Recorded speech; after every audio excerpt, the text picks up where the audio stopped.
سچا واقعہ حضور نے اپنے صحابہ کو سنایا۔ 3 آدمی سفر کے لیے روانہ ہوئے، یہاں تک کہ ان کو رات پڑ گئی، تو ایک غار کے اندر وہ داخل ہوئے رات گزارنے کے لیے۔ آندھی چلی، بارش آئی، تو اوپر سے ایک پتھر لڑکا اور وہ غار کے دروازے پہ آ کے گر گیا، اور اتنا بھاری اور بڑا پتھر تھا کہ اس نے غار کا دروازہ بند کر دیا۔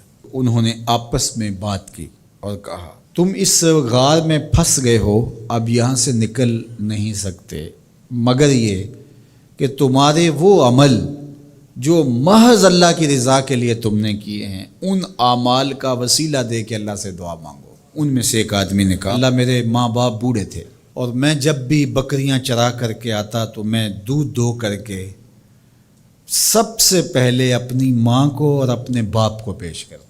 ایک دن میں سرسبز درختوں کی تلاش میں بکریاں لے کے کوئی چارہ، کوئی درختوں کی تلاش میں دور نکل گیا۔ میں جب واپس پلٹا، دونوں سو چکے تھے۔ میں نے یہ مناسب نہ سمجھا کہ میں ان کو جگاؤں، بیدار کروں کہ اٹھو دودھ پی لے، لیکن اب سارا دن وہ بھوک سے تھے، تو اچانک آنکھ کھلے اور بھوک کی شدت سے تڑپے، تو میں وہاں سے ہٹ بھی نہیں سکا۔ تو کہتا ہے کہ میں بچوں کو نظر انداز کیا اور ماں باپ کے جاگنے پہ دھیان رکھا، اور یوں ساری رات بیت گئی۔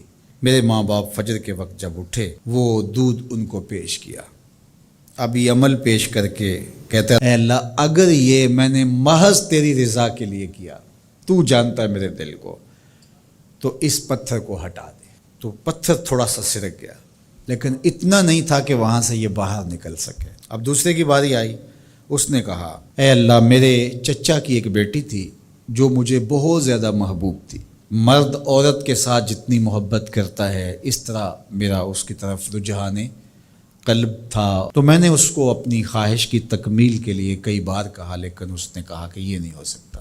اور پھر ایک دن حالات نے اس کو مجبور کر دیا، فاقہ زدہ حالات ہو گئے، غربت آ گئی، تو اس نے مجھ سے اپنی حاجت طلب کی، تو میں نے اس کو 120 دینار دیے، لیکن شرط پہ کہ تم اپنا جسم میرے سپرد کرو گی۔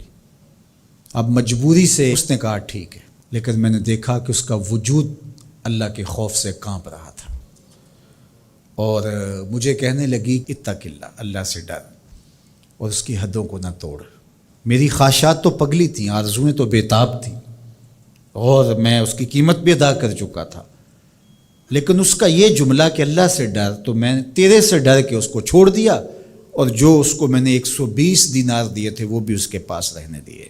اللہ میرے اس مخفی عمل کو تو ہی جانتا ہے، تو اگر میں نے تیری رضا کے لیے ایسا کیا تو اس پتھر کو ہٹا دے۔ تو پتھر تھوڑا سا ہٹ گیا، سوراخ تو زیادہ ہو گیا، لیکن ابھی بھی وہاں سے گزرنا ممکن نہیں تھا۔ اب تیسرے نے کہا، اے اللہ میں مزدوروں سے کام لے رہا تھا اور ان کی مزدوری میں نے دے دی، ایک مزدور بتائے بغیر چلا گیا، تو میں نے کیا کیا کہ اس کے مزدوری کے پیسے کاروبار میں لگا دیے، کاروبار میں برکت ہوئی، اور بہت زیادہ وہ کاروبار جو اس کی مزدوری سے شروع کیا گیا تھا پھیل گیا۔ تھوڑی سی مزدوری تھی لیکن کاروبار بہت پھیل گیا۔ اب میں اس کے اندر کچھ ایک آنا ٹگا نہیں لیا۔ ایک عرصے کے بعد وہ شخص آیا، اس نے کہا مجھے میری مزدوری دے۔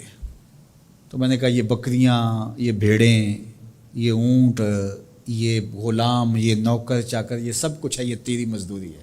تو اس نے کہا میرے ساتھ مذاق نہ کر، وہ میں تو مزدوری کے وہ چند جو لینے آیا ہوں، اور آپ کہتے ہیں یہ سب کچھ تیرا ہے۔